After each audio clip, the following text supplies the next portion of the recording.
अगर मैंने किसी को हर्ट किया और अगले जन्म में हमारी सोल्स फिर से मिलेंगी, तो मैं चाहूँगी कि मैं उसे हर्ट करूँ, फिर अगले जन्म में वो साइकिल चलती रहेगी, वो लूप चलता रहेगा। तो ये एंड कहाँ पे होगा?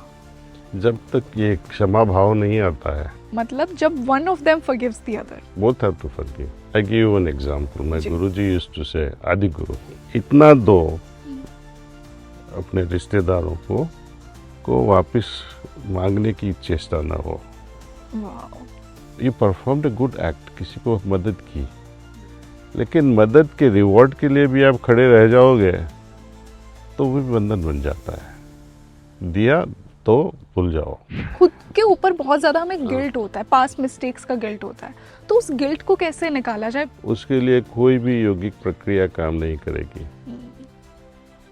ईश्वर से प्रार्थना करो, 2-3 आंसू बहाओ और उनको बताओ कि आइंदा मैं ये नहीं करूँगा। That's all. That is the only thing that will dissolve guilt. क्या आप खुद से खुश हैं? कभी नहीं। You're not happy with yourself. कुछ न कुछ इनकम्प्लीट रह जाता है, कुछ न कुछ अधूरापन हो जाता है। मान लिया कि सब कुछ प्राप्त कर लिया, और आध्यात्मिकता में जब हम बात करते हैं कि ईश्वरीय तत्व जो है वो असीमित है जी। तो हमारी जो यात्रा है उसका अंत कब आएगा? वो आ ही नहीं सकता है। अधूरापन हमेशा रहेगा।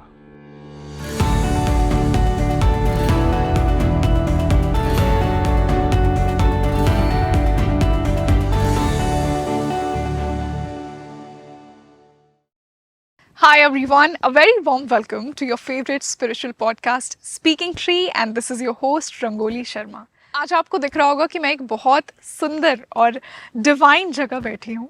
Today I am at Kanha Shantivanam in Hyderabad, और आज का जो डिस्कशन है ना, उसके लिए एक उतने ही स्पेशल गेस्ट मेरे साथ जुड़े हैं।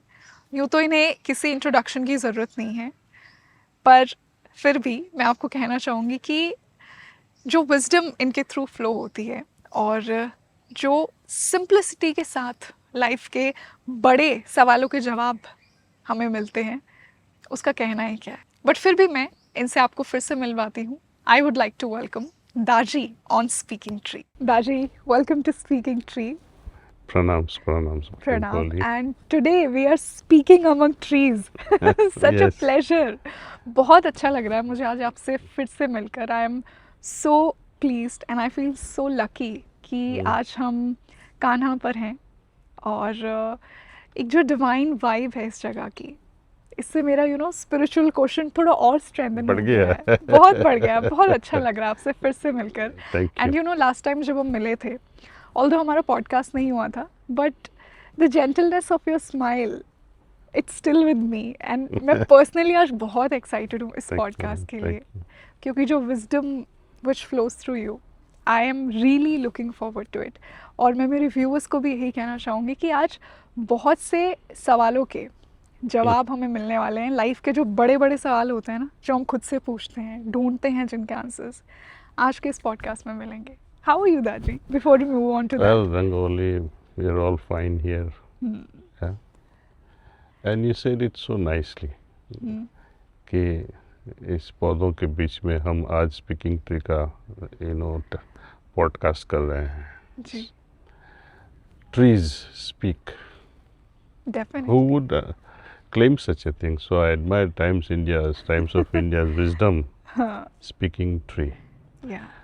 Like speaking God who speaks. But how will God speak to you? How would you understand that language? Exactly. My Guruji Maharaj, he used to say, silence is the language of God. And so are these trees. They are silent. Ji. But they teach us so many things. You guess for a moment, think for a moment. आम का पौधा होता है, अमृत का होता है, बैर का होता है, चीकू का होता है, जी।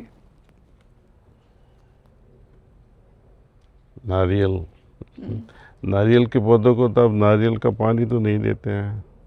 बिल्कुल है? नहीं देते हैं। आम के पौधों को आपको आमरस नहीं देते हैं। हाँ। क्या देते हैं? सिर्फ ordinary water, normal water, yes. RO भी नहीं है वो तो, हाँ। गंदा पानी डाल दो, काऊ डंग डाल दो और फालतू चीज़ डाल दो, जी। उसको वो कन्वर्ट करके सबसे बढ़िया फ्रूट्स देते हैं। They don't demand anything extra, their intake जो है वो बहुत कम है, आउटपुट सब बहुत ज़्यादा अच्छा है।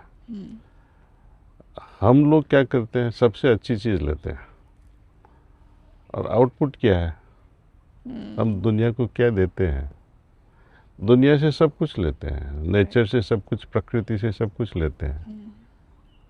देने के लिए प्रश्न मैं वही पूछता हूँ अपने ऑडियंस को, आप क्या दोगे कुदरत को, नेचर को, प्रकृति जिसने को? हमें इतना दिया है। लेकिन हम उसको डिस्ट्रॉय ही करते जाते हैं। राइट। कुछ मत दो, लेकिन एटलीस्ट उसको नुकसान मत पहुंचाओ, उसको डिस्ट्रॉय मत करो। Live this world better than when you came here, I am a high believer of that as well. Otherwise you'll be indebted, exactly. and debt to nature, how will you pay? कैसे, ये भी तो कर्म का फल है। फिर से आना पड़ेगा। हम बोलते हैं कि इनके साथ मेरा डेप्थ है, हाँ। इसके साथ का संबंध जो है, कुछ लेन देन रह चुकी है, उसको पूरा करने के लिए तो आना पड़ेगा। हम सिर्फ नैरो माइंड होके सिर्फ मनुष्य के बारे में ही सोचते हैं, लेकिन ये जो सब कुछ देते हैं, उनको आपने कुछ नहीं दिया तो परिणाम क्या होगा, वापस गारंटी आना ही पड़ेगा। बिल्कुल, बहुत सुंदर बात कही दाजी आपने। और आई थिंक ये जो रियलाइजेशन है ना, ये कहीं ना कहीं जब हमारे अंदर वो हमारी सोल इवॉल्व हो जाती है, वो एक हायर विजडम से जब हम कनेक्ट हो जाते हैं ना, तब हमें लगता है कि हाँ, इस धरती को मैं कुछ देकर भी जाऊंगा। जैसा आपने कहा ना कि जब आए थे और जब जा रहे हैं, तो leave this world a better place. True. यहीं से हम कर्म की बात करते हैं। हमने जो हमारा पिछला पॉडकास्ट किया था, उसमें हमने बात की थी कि कर्म से डिटैच कैसे हुआ जाए। दाजी, एक दिन मैं ध्यान कर रही थी, एक पर्सनल एक्सपीरियंस आपको बताती हूँ। मैं महादेव से बहुत कनेक्टेड हूँ और मैं उन्हीं को मेरा डिवाइन फादर, मेरा अल्टीमेट गुरु, बहुत कुछ मानती हूँ। एक दिन इतना इमोशनल मुझे मेडिटेशन के बीच में फ़ील हुआ और मैं उनसे कहने लगी कि आपने मुझे खुद से अलग क्यों किया है? मैंने इतना कर्म क्रिएट कर लिया है, अच्छा बुरा, नोइंगली अननोइंगली, और अब मुझे बार बार यहाँ आना पड़ेगा